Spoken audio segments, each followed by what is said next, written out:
How's it going, everyone? I'm Mel, and you're listening to Free Kick, the AFLW Fantasy Podcast. We are back.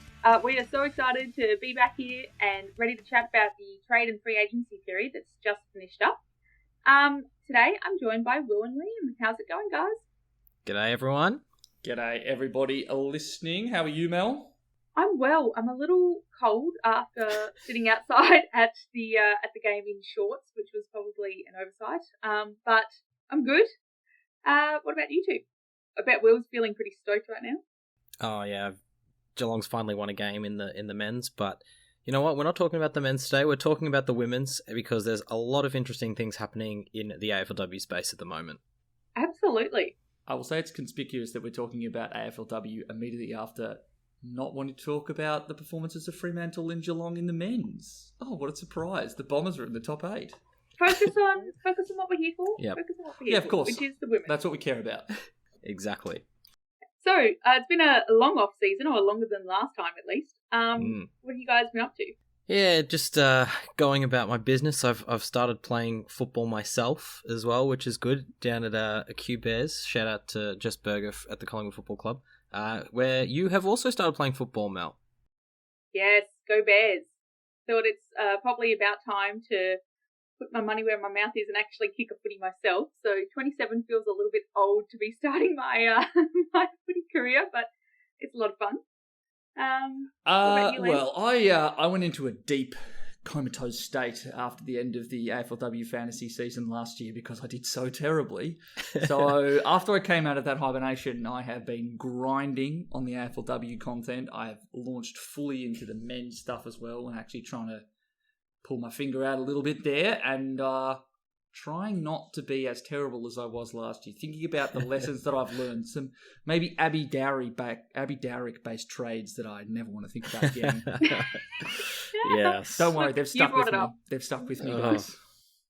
Well, good thing there's been a lot of interesting AFLW content happening recently for us to be focusing on and starting to get excited about the season. We had priority signing period, trade period, Irish recruits. Now we're just had the supplementary draft, going into training starting soon for the preseason. Lots on. Very exciting. Yeah, and just quickly, speaking of ins and outs, I think people will notice that we are missing Jono at the moment. Jono is on an extended break, lucky for him.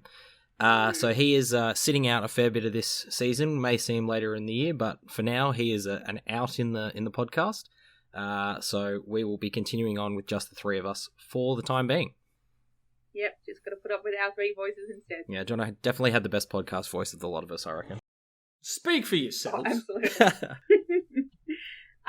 So, Liam, why don't you give us a rundown of what we're chatting through?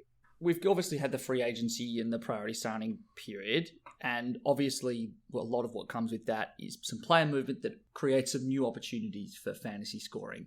We'll obviously cover in depth ones for each team, but what we're going to do today is each one of us is going to give a biggest winner from the period, a biggest loser, and then a biggest unknown. Could be for whatever reason, it could be an entire team, it could be a position in general. We've just kind of thrown it to everybody, and we're going to try and recap it today. Yeah, and in the interest of time, we're not going to go through every single trade that happened, even though every trade is interesting for their individual reasons, but we have put all of those up on our social media, so you can see what has happened over the trade period. So head over to our social media to see all of the trade action as it happened. Yeah, I mean, we've got most of the trades, the fantasy relevant trades, where we have an opinion on if we think it's going up or down in terms of fantasy scoring opportunity coming into season 8. But we didn't do every single trade. So if you've got something that you specifically want our opinion on, reach out to us. We always love to hear questions from the listeners. Cool. So, biggest winners. How exciting. Let's start with some positives. Will, what are you thinking? Yeah, always good to start with positives. For me, one of the biggest winners out of this trade period was St Kilda. They were incredibly active this trade period. Saw some big outs, and I'll start on the outs because the ins are what makes them the big winners. Losing Tani White, good young midfielder, 2 key forwards in Sheila and Greiser, as well as some other depth players, but the ins are the ones that make them really interesting for me, and The two big ones are Jamie Lambert and Jesse Wardlaw, and those two players make any team better. And for me, those are the two that are incredibly interesting, not just from a St Kilda perspective, but from a fantasy perspective as well. Of those two, do you think there's a clear, more important fantasy choice? Because I'm pretty certain that like Jesse Wardlaw is going to do exactly what Kate Chilor did. They scored almost equal points last year. I think that is as much of a muchness for fantasy. But surely we reckon Lambert is, a massive potential rise. Yeah, correct. And I think Lambert's a player that I'd definitely be interested in looking at from a fantasy perspective. Had a bit of a down year last season due to injury concerns, but back at full fitness for St Kilda will basically walk straight into that midfield and could be a really, really good option. Did you even have her on your team for a period last season? I had her, I think, in season 6, not season 7. But the reason I actually mentioned Jessie Wardlaw is because I think that you're right, Liam. She will probably just continue to do what she does, score probably similar, but I think it presents options for another St Kilda player who came in, which is Nat Plain coming in from Carlton. Didn't really do a whole lot in terms of fantasy scoring at Carlton, but if she gets the role as that second tall forward, all of the defensive pressure is going to be going to Wardlaw. Might give her an opportunity to be someone that might be a cheaper option that you could go for in the forward line. And she has scored 100 before in the VFLW, up against Casey last year as well. So there is some scoring potential there. I get what you mean. Yeah, and I think that's one of the things is Wardlaw makes the team better and it makes other players around her better. Yeah, interesting. And that means that if we see anything happen to her, injury-wise or whatnot, could have a flow-on effects. For sure. Speaking of forwards, Mel, I believe that you have another team's forward line, particularly one that may have used to involve Jessie Wardlaw as your biggest winner. Yeah, so I reckon Brisbane forwards can be some good opportunity. I'm not sure exactly where it's going to go, but with Bodie out and Wardlaw out, it means that they're going to be having to fill that kind of forward role that's going to be beneficial for us as well from a fantasy perspective, I imagine, given that Bodie was one to have last season. So we know there's points up for grabs there. Looking at who's left, to me, like Sophie Conway or Courtney Hodder make the most sense. But we've also seen we also saw Dakota Davidson have some really high ceilings last season. So it makes me wonder if, I'm not sure which out of them or how evenly some of the opportunities might be shared. But also, like, Hodder had a really big week in round 5 last season when Wardlaw was out. So I kind of went to go see kind of where did the points disperse. And unfortunately, I didn't have the breakdown saved of points across the lines. But big week for Hodder. So I'm thinking that maybe there's potential that she can step into that role a little bit more. What do you guys think about this? It kind of bleeds into something we're going to discuss later, which is the unknown of their midfield. It might be that the points on offer in their forward line, it could also come from players that are midfielders. So I think Sophie Conway is one that could really benefit from the midfield thing we're talking about. Should be listed as a forward again, but she could both be a good forward option, but also a midfield option. Yeah, that just makes me think of the point as well is that, at time of recording, there's some uncertainty around the timings and whatnot of AFLW, but also when we think about it from a fantasy perspective, where these players can be listed, because if they're listed as a mid, like some of the names that were mentioned, it almost doesn't really have the same impact as if they're like a Sophie Conway that's going to be listed as a forward. Yeah, it should be noted that for all your listeners out there who are taking this from a fantasy perspective, we are purely speculating on positions at this stage. I thought you were just going to say we're purely speculating, and I was like, I mean, we are. What we always we do. are, but the positions in particular is something that normally we have a bit more concrete information on, which we don't have at this stage of the year. Yep. And so, Liam, who have you got? I think my biggest win is pretty easy, and that's the Sydney midfielders. I think they have recruited their ins better than probably any other club in the comp. Now, that might be because they have more spots to fill. They've got like 3 or 4 additional list spots. But the players they're going to add to their midfield this year, I'm really excited about what they can do for fantasy. They brought in Chloe Malloy, Laura Gardner, and Lucy McAvoy. And they all bring their own unique value for fantasy. I'm going to start the one that I'm most excited about, and that's Laura Gardner. She's going to be priced at 45. She was a midfielder-ish, kind of winger, half forward at Geelong. Has actually gone down in terms of the points she scored every year in her 3 years. But when she gets midfield time in the VFLW, She averaged in 2022 116 with 35 touches. Across her 22 or 23 game career in the VFLW, she has averaged 103 points, including when she was an 18-year-old. She has an elite fantasy game. In one game against Port Melbourne, she had 49 touches and 151 points. I don't care that it's in the VFLW. It is hard to do in that amount of time. I am fascinated by what she could do at Sydney. Will? I hated that she was stuck behind so many good midfielders at Geelong, because watching her in the VFLW for Geelong just made me think she's been wasted here. And if Sydney, their match committee has any brains to them, they will look at her and say straight into that centre bounce combination. You say that, but Sydney in particular. Sydney had 10 players average more than 25% CBAs in games that they played. 10. When I look at them on DFS Australia, they're the only team in the AFLW where I have to scroll down to see all of their CBA attendees. And then there are also players who were midfielders at VFLW level, got recruited to Sydney, and were full-time halfbacks. I'm looking at you, Ella Heads, and I'm looking at you, Molly Eastman. I have no idea what Sydney's going to do. So maybe I could have put this in the unknown category, but Laura Gardner particularly was just such a slam dunk potential winner that I couldn't not talk about her. The next one you then move to is Lucy McAvoy. She's priced at 52, but inside those scores was an injury affected 8 points. So if you remove that, the average I think is 57.1, 57.2. But that was in a side with other potentially intercepting defenders.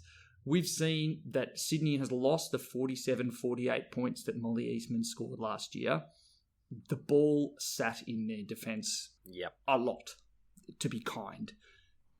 I think that what Lucy McAvoy can do, she has a ceiling as an intercepting defender, unlike kind of most other, anyone outside of the top six doesn't really do it. I think that she has that potential. She scored 100 against Collingwood last year. She had a couple of other scores above 70 during the year. Admittedly, her scoring fluctuated, but I think that kind of spoke to the time she had to play a lockdown role because there were other potential interceptors. She is going to go in as the most experienced defender, admittedly not particularly old, but in terms of game played, far outweighs anyone in that defence at Sydney. I think she is in line as a potential first-time top six defender entrant. And I think that's the thing with McAvoy is it doesn't really matter as long as she's playing either that defensive role or if she gets in the midfield. Both of them are good options. So yeah, I'm quite excited by that. And I wonder, Mel, are you going to go back to Lucy McAvoy? Is this the third potential season? So I remember saying after season 1, you brand me once, you're not in my team the next year, no matter what. Oh wait, brand me twice. So look, maybe if you've set her up. I was just sitting here listening, being like, yeah, she does sound like a good fantasy player. You just get the fishing rod out. Lucy McAvoy just reeling in Mel. So the final one that I need to speak about is Chloe Malloy. I think she is going to be she's going to be the most expensive of all of them, and she might have the biggest dichotomy on her total upside because she has increased her average each of the last 2 years at Collingwood. She kind of went from 41.5 injury affected season 5, took that to a 50 where she was splitting maybe 50-50 midfield forward in season 6, and then in season 7 she upped her point scoring to the high 60s on 63% CBAs, which is the second most at Collingwood. Now, from what we've seen and what we've kind of had responded to some of our Instagram posts, it sounds like she's gone to Sydney to be a midfielder. I'd be really interested to see what she can ultimately do, with the only caveat here being that the highest scoring mid last year at Sydney was Montana Ham, and that wasn't above 65. So what her ceiling could be when she doesn't really get to dunk on people, it'll be interesting to see. Mel?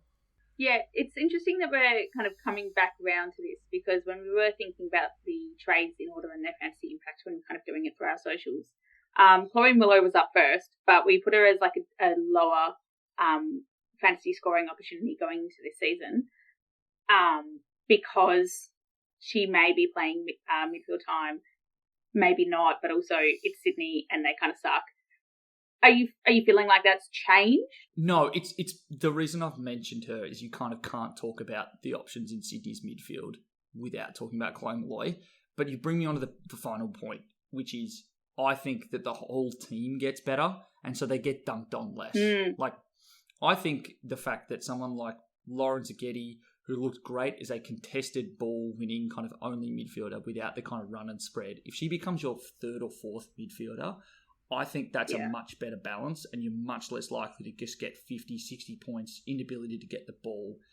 And the extreme rotations they were going through surely affected their degree to have a cohesive midfield group. So I think that Chloe Molloy clearly has the lowest potential, but I couldn't talk about Sydney without talking about her. Yeah. So we might be hearing less about Touch of My Spaghetti. Touch of My Spaghetti. But yeah, I agree with Molloy in that it's going to be hard to judge, because if she's stuck up forward for Sydney, then that's not a desirable spot to be. Though we have got a little bit of inside word suggesting that, as you say, Liam, she is there to be a midfielder. But that's actually one of my biggest concerns, which is even if she does increase that average to, you know, high 60s, my worry is that she is listed as a midfielder. That changes things completely, because if she's a forward, really not a bad option. If she's a midfielder, I'm not sure you're going to be able to get the value there. Yeah, that's a really good point. I also think there will be some fascinating forward options this year. So I'm not 100% sold on her, but I still think there is some potential she could go a little bit higher, because she will be the most explosive and like exciting of the midfielders they're probably going to roll out. Yeah, round one. I agree. And to me, if McAvoy and Gardner are obvious probably wins, I suppose, as we're calling them, I think you're right. Molloy is that unknown. Could have a really fantastic fantasy season, could get stuck in a forward pocket where the ball doesn't end up. Well, while we're talking about unknowns in the winners section, let's move on to a third section, biggest losers. Will, let's start with you. I'm going to keep the Sydney flavour going, and I'm going to talk about someone who you mentioned previously, Liam, which is Molly Eastman. She was a must-have to start season 7. Started on absolute fire, was a must-have rookie, but sort of tailed off as the season went on, which means that she's going to go into our next fantasy season not in a nice price bracket. Yeah. And she's also joining a team with a pretty strong settled lineup, not just a strong backline, which she might struggle to break into, but she also can't really fall back into that midfield because they've got a strong midfield as well, Richmond. So she'll probably get game time, yes, but whether she's able to get enough significant points scoring game time, I'm a bit iffy on that. I remember sort of frantic, like everyone's bringing her in and then, how many weeks can we afford to keep holding her as she just slowly loses money? So, yeah, her scoring trajectory from season 7 and how that'll impact her price in season 8 is definitely something to stay away from. Speaking of biggest losers, I think, Mel, you're keeping the Richmond flavour going here. Yeah, we're just building off each other here. So my biggest loser, I've got Richmond forwards. So it was kind of an emotional roller coaster watching all of this unfold. First it was Wakefield's retiring. Ooh, who's going to take that forward spot? Who could it be? That's going to be exciting to watch from a fantasy perspective, or at least a goal-scoring perspective, as I somewhat support Richmond in the women's.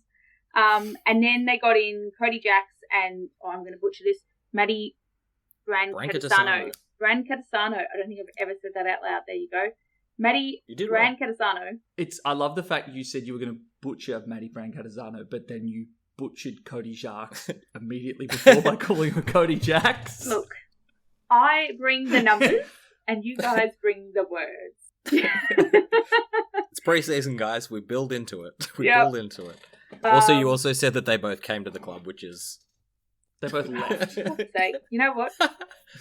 We're going to start this again. No, this is good content now. I want Cody Jumping Jacks back at Richmond. It was good till Mel said, for fuck's sake. Okay, we can keep it in. I'm going to Start that bit again. This is brand new information for you. So, it was exciting when Wakefield left. And then, Cody Jacks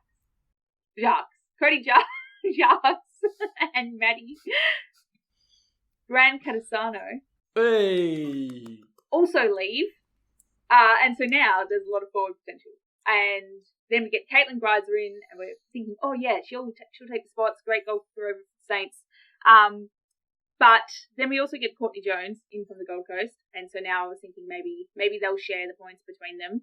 And then I know the draftees that they get aren't always going to be, big guns from the get-go, but they've also drafted a forward, and it's getting a little bit confusing who's going to take those points or what their plan is here. You've also kind of got Ellie McKenzie running through there.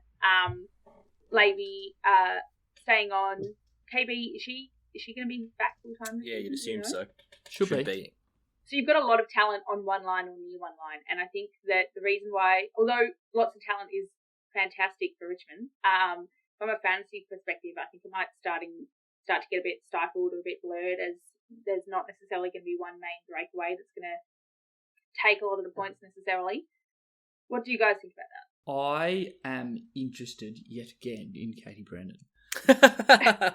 Always. For the third year running. I think that her ability amongst all of those forwards to get up higher up the ground is really what she can do, and that impacts her scoring the most. Like, we don't often see high scoring forwards, but the ones that we do are the ones that make it high up the ground and take marks, and KB alone is capable of doing that pretty much in the comp. And we like her lifting. Yeah, so I think that if they can nail down a forward grouping, that means that she doesn't have to be the sole marking target up forward, which admittedly she didn't have to do last year when Courtney Wakefield was playing well, but she also wasn't in the team because she was injured. So she was clearly not healthy last year. I'm kind of throwing that out and throwing it back to more in rounds 1 and round 2 of season 6, and then also having had a look at what she did in season 5. When there's another tall forward, she can get up the ground and she can take marks and be a viable fantasy option, and she will come in underpriced this year as a result. So I think that she, as much as it's a potential loser, I think it's more that we lost an opportunity to get a slam dunk pick because there's now a glut of options to replace That's what I mean. Wakefield. Yeah, and I sort of see KB as a bit separate because I think one of Greiser or Jones, probably Greiser, will get that main forward role. So I think Katie Brennan's role probably won't change a huge amount. If anything, it frees her up a little bit. She's probably the one little shining light we can take out of the glut of forwards that Richmond now has, because we've got plenty of tall ones up there that they can kick to, meaning that Brennan can get through that midfield potentially. So the word of the day for this first podcast recording of the season is glut. Very good. That is the technical term for a group of forwards. It's a glut of forwards. Yes. Do you have any more gluts to talk about? I actually had a glut of options to talk about here as the biggest loser.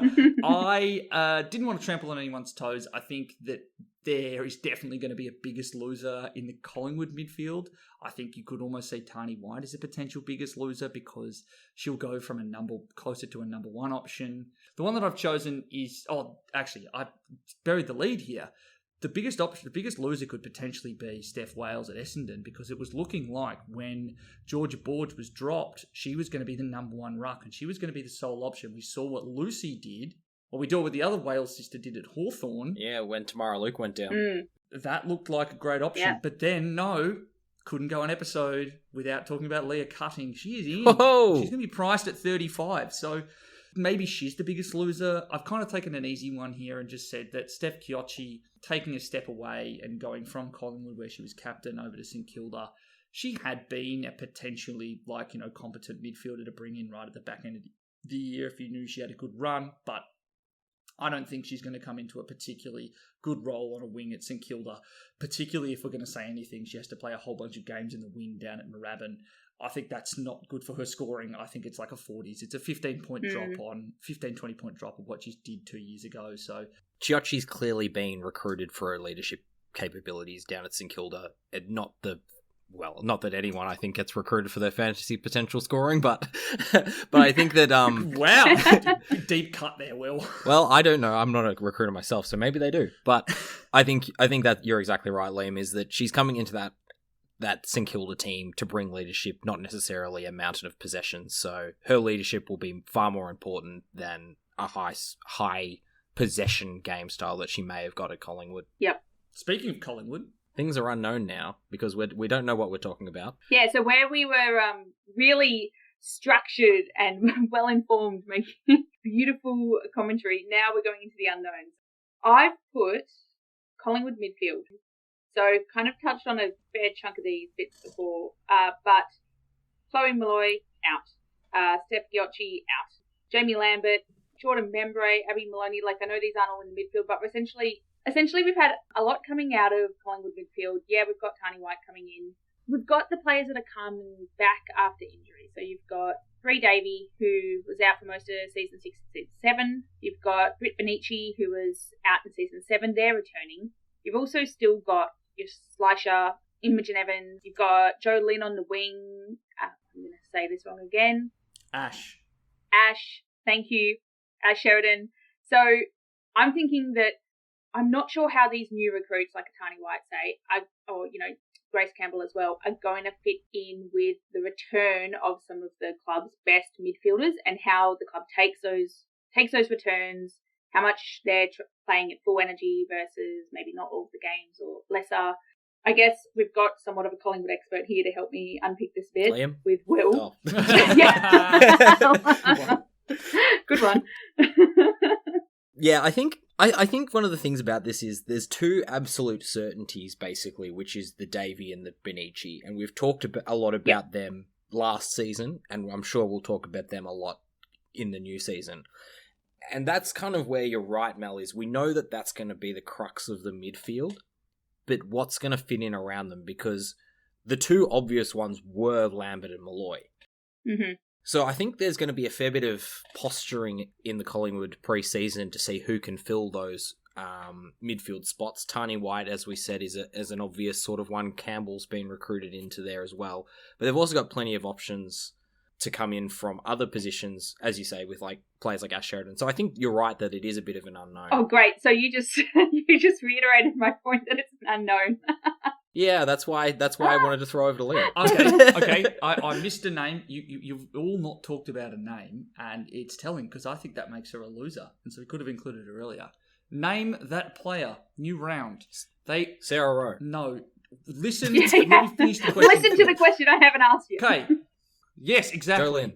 She scored scores Wait, who? of you're going to have to tell me the name. Michaela Can. Yeah, well, okay, that doesn't happen. Oh, let me finish what I said. She scored to start the year last season 80, 74, 69, 86 and 80. Do you know what she scored last season when Bree Davey and Britt Benici were in the side? Less than that. It was a 31. She is a prime candidate to lose midfield minutes to a Tani White, prime candidate to be pushed out to a wing, prime candidate to go to half forward and not have the CBAs. Like, she's looked good as a fantasy player and was a viable pick to start last year. If she was someone you traded into, I think she probably presented, 20 points, maybe 15 points of value. Yeah. So we're going from a yes we can to a no we can't. No, we cannot. Because I think another player in there is Tani Brown. They've been keen to throw in through that midfield as well, and this is kind of the point of the unknown, is they've just got so many options that could go through there. It's going to be a real wait and watch, I think, for Collingwood, but everyone's pretty much going to be picking Davey and Benici. They're going to be cheap as chips, and they're both proven scorers. So I think that from a fantasy perspective, pick the knowns, basically. Although we had a chat. You think Britt Benici could be on the wing, so maybe say we should all be picking Bree Davey. There's a possibility on Britt Benici. The reason I say Benici could be on the wing is because she does her best work taking marks out on the wing. It's not that she necessarily plays a wing role. It's just she runs really hard and gets out on the wing and gets those disposals. One of the few players who I think is a viable winger option, as you say, Liam. So I started saying although before because I was going to say I know they're known, but we're watching them come back after injury. It's like we see people come back and not be at their best, at least in round one. And I'm sure we'll get into this when we're making our teams. But like round one could be a bit risky. Would rather watch. I think just to finish off and put a bookend on this discussion, I think the one thing that works in their favour, not necessarily means it's a sure thing, is that it's been a very long lead into the season. Gives them time to build that fitness. Yeah, so another big unknown, Ellie Hampson and the Ellie Hampson size soul.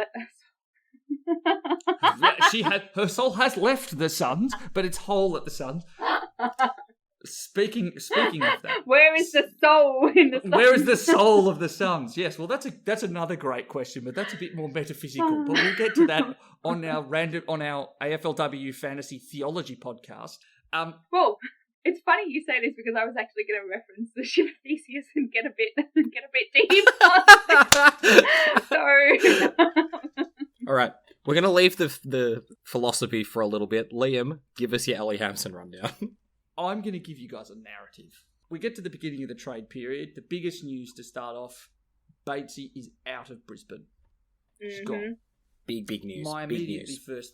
first thing I think is it's Belle Dawes' season. She was the fourth midfielder last year. When she was up above 70% CBAs, she was a 75 plus scorer. I'm just going to quickly interject here. I can't believe we've gone this far into the episode and we haven't mentioned Batesy yet. Oh yeah, goodness me! We really are missing Jono on that one, I reckon, because he would have brought it up first minute. It's because of where she went to. I don't think we need to discuss Hawthorn. Thank you very much. Yeah, fair. I'm okay with that. It's more that she's a known product and she's kind of going into a younger side. You know, maybe she has a bit of a Maddie Pressparkers type pop, but I think not from a fantasy perspective. That's for down the road. These are for the big discussion points. Belle Dawes, bang. Go through the entire trade period. I'm out there on Twitter like, it's Belle Dawes' season. Here's my list of points on why she is the midfielder to own. Go mid-price madness for everybody. M1. Just going to jump in here again and say, this is genuine. Liam had basically written an essay on Belle Dawes in our rundown sheet prior to this, and we were all on board. Absolutely on board. She was like priced at 58. She was going to be a forward because she started at forward at about 30 to 40% of the time. You know, when she got above 70% CVA, she scored a 75 and a 90. Bang, Belle Dawes in my side. It was going to be the Abby Mackay of 2023. And then we get to the end of the trade period, and then there's just this tiny little bit of news. Ellie Hampson has left the Suns to go to Brisbane. Now, Ellie Hampson is also someone who we have been frustrated by because she has an absurd amount of natural talent. And she might now fill that Batesy spot, which means I can't launch into my Belle Dawes season 2023. I now have to be more guarded because Ellie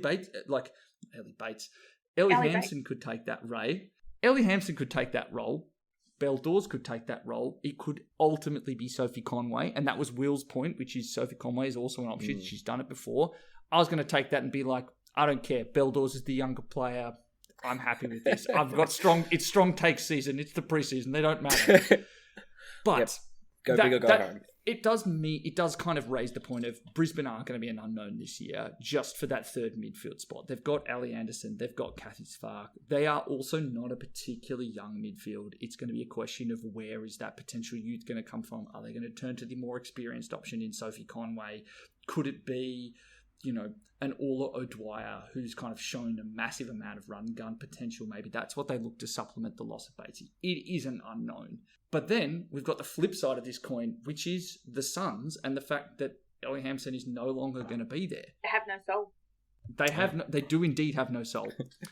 Outside of, a gun, former number one overall draft pick, and then also a 30-year-old who's played 4 seasons and has come into her best in the last 2 years in Ali Drennan. But that's by the by. The problem that we've got here is Ellie Hampson was part of a very tight midfield group. Outside of Brisbane, Geelong had the tightest group of CBAs of anybody, and it kind of really did show, rather stunningly, because Ellie Hampson missed 2 games during the year, right, where she didn't have any CBAs. They didn't spread them out amongst other players. They just picked one person otherwise and said, you, in the midfield, you're doing that role for 1 game, and that's the only game you're doing it. So Anise Bradfield, in round 2, had 64% CBAs. She had 0 after that for the rest of the year. Then Lucy Single replaced her in round 8, had 69% CBAs, and then none for the rest of the year.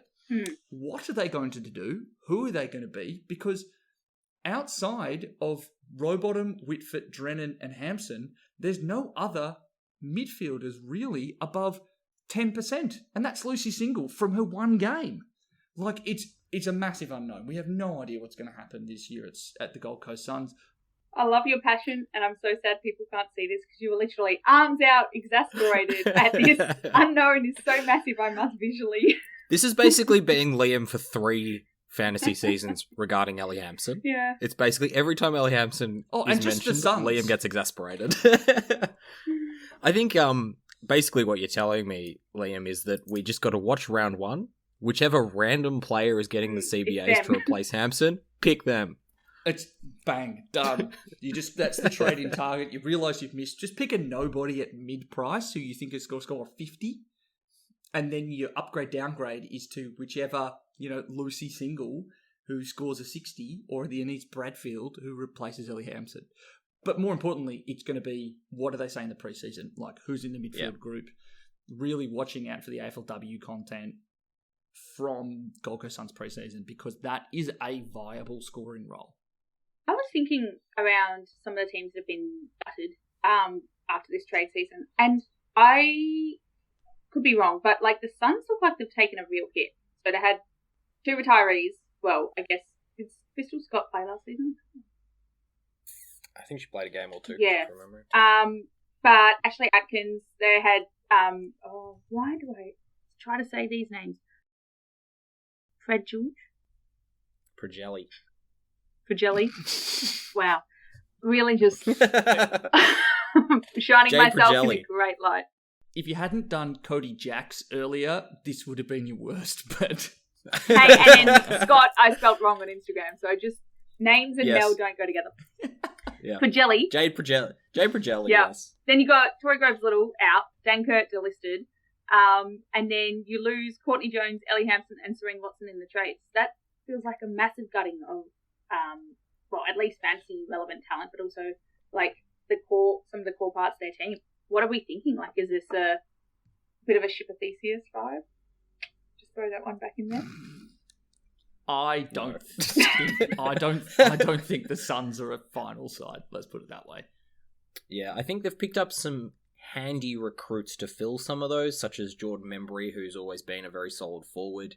Ella Maurer as well from North hasn't really had many. Yeah, she didn't play much. Opportunities. Yeah, played 1 game for North, so she's possibly the one that will go straight in and get all those random CBAs. Who knows? But yes, I think they've lost a fair bit of first team talent, which is going to take a bit of adjustment for them to get into the season. Can I put my name up? I was very negative on the whole Suns vibe about 2 minutes ago.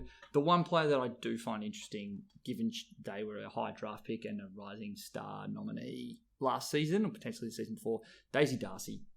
Does look like a handy, clean player with the ball. She played on the wing and off a half back flank, but I could see her in the midfield. I have nothing else to go on that. I have no inside source, but she interests me just from what I've seen from her on the field. Incorrect, Liam. We do have an inside source on that, which is Tara Mahana, I believe, in the interview said she was one of the most naturally talented players on the Suns list. Yes, but I've heard that. That's not an inside source if we've then shared it with our podcast listeners. It's still an inside source. She's from inside the club. She was one of my very high-up choices at the end of getting into last season. Yes, I agree. She is a defender you could look at as a potential 10 to 15 point rise in the upcoming season, if you are looking for a mid-pricer. She is a very interesting option. And for everyone listening, if you've made through this far, well done. Welcome back to the chaos.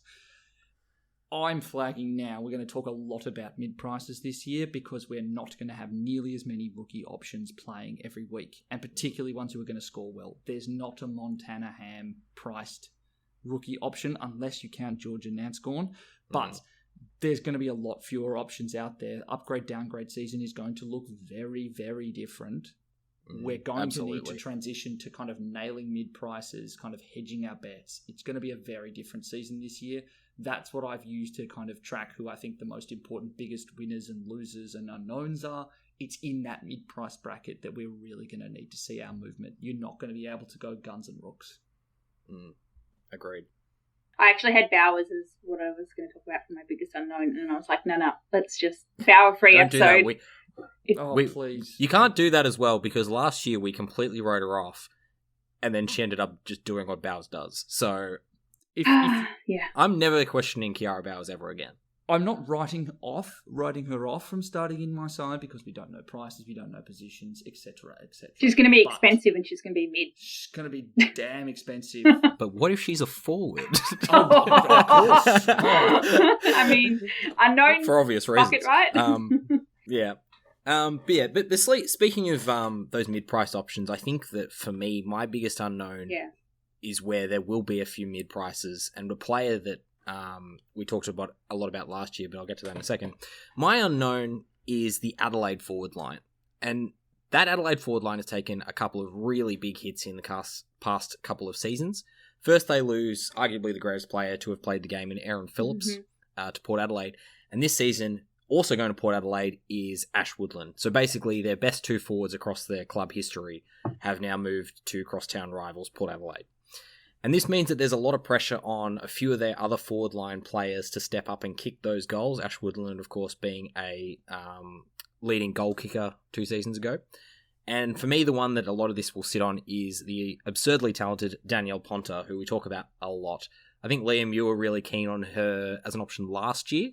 I wonder if she's now the mid-priced option to kick those goals this year. And I'll throw it to you for that in a second. But the other two that I think that will probably need to step up to kick a few more goals is the evergreen Chelsea Randall and possibly Caitlin Gould as well, who played a little bit up forward last season. They'll probably play a little bit more up front this season with Adelaide recruiting the other Allen sister, Jess, into play ruck. I have a question on Ponter. She only played 6 or 7 games last season.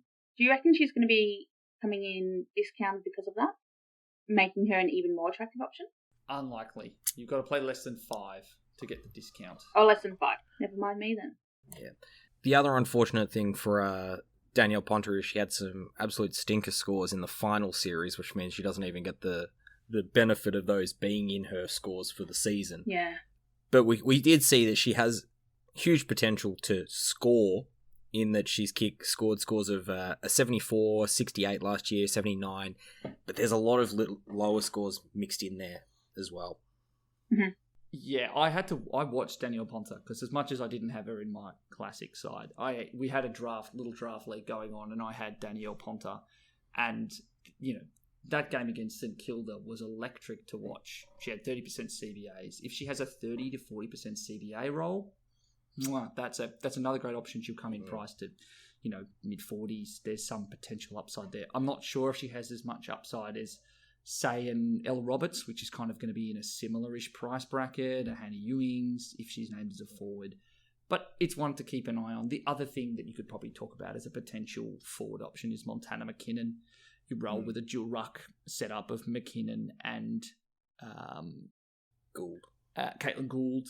And then you obviously mentioned Allen. So, yeah, it's going to be a bit of an unknown. They have shown an ability to kind of pull goals from anywhere. They've had Button kick goals. They've had Hatchard, Marinoff all hit the scoreboard. Chelsea Randall was ridiculous. But Eloise Jones as well. Yeah, I agree. And I think the player that I did mention, who we talk about cheap options, Jess Allen, if she's named to play in the ruck, could be one of the very few very low priced players, but it's always the rucks that we seem to find these ones, because Tam Luke will be cheap again. We need her to be listed as a defender or something like that, I think. I feel like I actually got the benefit that we always try to achieve out of Randall last year, which makes me sceptical. She's probably going to go back down the other way, I imagine, this season. Like, I was just double checking my season 7, and I brought her in with a price out of 70 in round 3, traded her out a few rounds later with a price out of 79. Perfect. And I only traded her out because I desperately needed money. But that kind of 10-point increase over a season or half season is exactly what we look for. She was such a classic example of that happening. Okay, so we've done our winners. We've predicted winners. We've done our predicted losers. We've discussed all the stuff that we don't know. Rapid fire time. 60 seconds to talk about a topic that we haven't yet discussed. I'm going to start. We actually have somewhat discussed Anise Bradfield. Anise. Got it right. We mentioned her briefly, but as a mid GWS, GWS has had a couple of big losses recently. Forrest Daunton, amazing footballer, retiring. Tanya Hetherington also retiring. Woodstack. I'm thinking that there's big potential for Anise Bradford, who's come in from Gold Coast in the supplementary draft, to be underpriced. She's only played 3 games last season, I believe. As Liam mentioned so kindly earlier, she had 64% of the CBAs in round 2, the only round that she had any CBAs. But I reckon that she's potential to pick up some of the scoring left behind by those other players. Although I do have a question mark here. Beck Beeson, question mark? I don't know what exactly I'm asking, but I feel like I've heard a name before. Yeah, the question with Beck Beeson is, does she return? Because she was one that I spent a lot of preseason pumping up because I thought she's an excellent midfielder. The problem is she then suffered from concussion symptoms and missed the whole rest of the season again.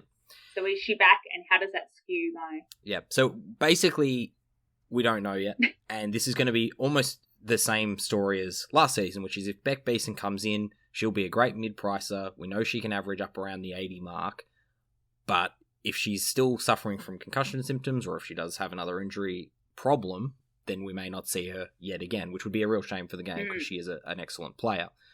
If Beeson does make her way back onto the field this season, it may limit Bradfield's ability to get into that midfield with Elise Parker, of course, being the main player in there. But if Beeson isn't in there, I think Bradfield definitely becomes a very viable option. And even if she's not a long-termer, I'm hoping that Bradfield can come in quite underpriced and at least make some money from rounds like 1 to 3 or 4.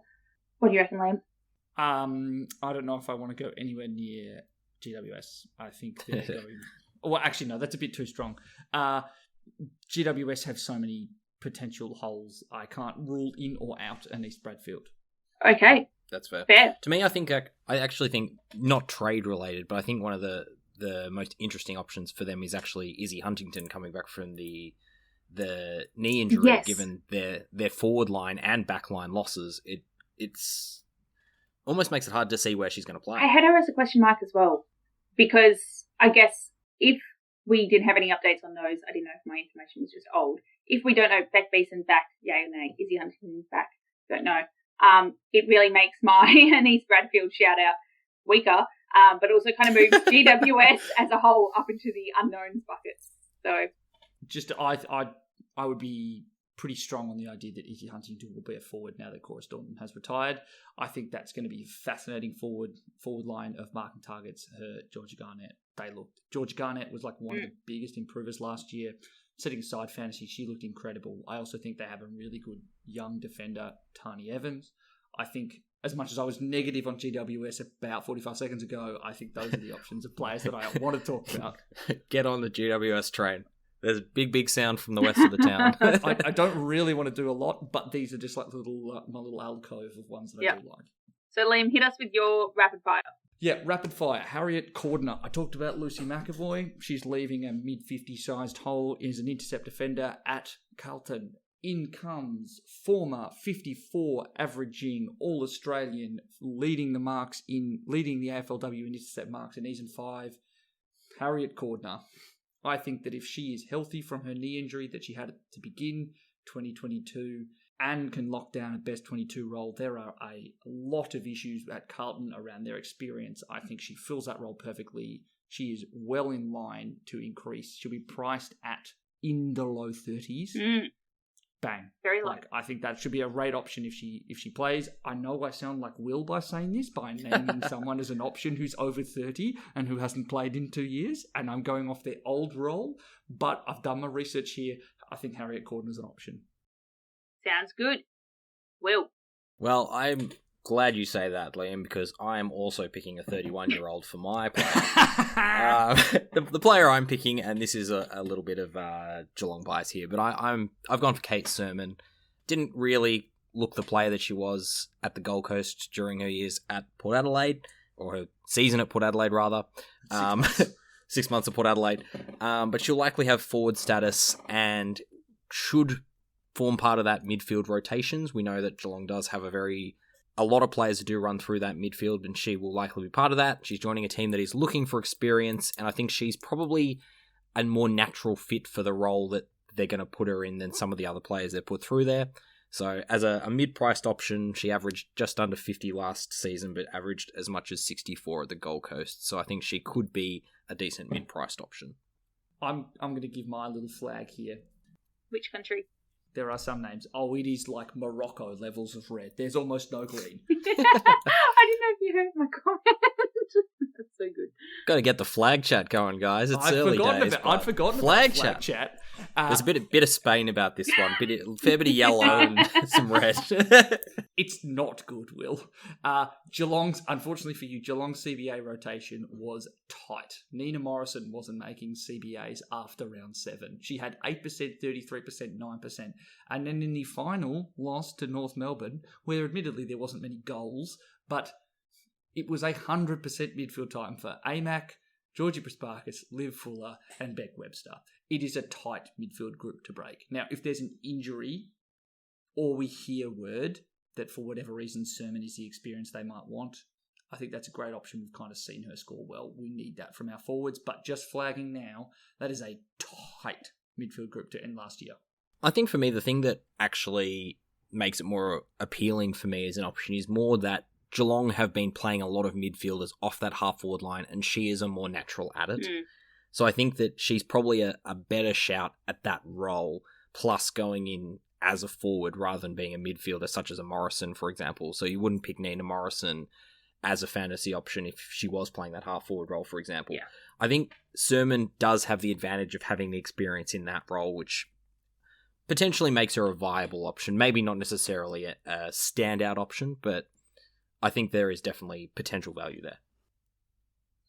So, good rapid fire, guys. That was nice and quick. I don't think any of those were 60 Absolutely seconds. Absolutely flew by so fast. What can I say? We just love chatting about AFLW players. So, what's next from us? It's still preseason. We're still figuring out a little bit what we're going to do. But hoping to have an Irish draft review episode coming soon. Hoping to have some kind of supplementary draft review episode coming soon. But then as we get closer to preseason, highly likely going to be doing another team whip around. Unsure if it'll be 18 clubs in 18 days. Might just be some clubs in some days. But stay tuned. Yeah, it'd be good to redo the 18 clubs, but that was quite an undertaking. So we'll see how we go. I think you can expect preseason content for all the clubs from us in some form. I think that's the best way of saying it. And then you'll probably get some content from us about the most relevant fantasy options as we have prices and as we have positions as we get closer to the season. Yeah, so essentially lots coming up. So thanks for listening to Free Kick, the AFLW Fantasy Podcast. If you want to read about what we've been doing, read some of our Instagram content, or start getting Liam's fantastic opinions on outdated opinions on Bellador, you can check us out on Insta and Twitter. That's a drive-by on the way out. So we are Free Kick W Pod on Insta and Twitter. And as I mentioned earlier, we would love any feedback in terms of what else should we do in pre-season, what didn't you like about how we did during the season, anything, or just have a chat, what players you want to hear us talk about. So please reach out to us on either of those two. I am Hi Melody on Insta, which I am definitely on more so at the moment, but I'll be easing my way back into Twitter as the season picks up, which is also Hi Melody. Liam, you've had a bit of a rebrand. I have had a little bit of a rebrand on Twitter. I began to realise that it was a little bit hard to identify who I was, so you can find me on Twitter at Liam AFLW Fantasy. And Will, also a rebrand. Slight rebrand. I'm still going by WillH_VI on the Instagram, but I now have that as my Twitter handle as well. Much like you, Mel, I'm much more active on the Instagrams, but I will be trying to be more active on Twitter as the season progresses. Are you implying that La Nina Effect FKW was not a pithy Twitter handle? No, it was not. I thought it was great, but apparently the feedback wasn't positive. So I'm gonna just make it. I'm going for consistency here. I thought it. The problem is I couldn't change my Instagram to La Nina Effect FKW, so I changed my Twitter to WillH_VI. So making it easier for the listeners. Exactly. Well, this has been great. Love having the pod back together, and I will chat to you guys later. Very good. See you, everyone. Bye. See you, everyone. So, any other comments on this? No, but we're going to get re-excited, Mel. You sounded almost just like, I'm ready to be done. See you later. Bye. Off we go. Well, bye.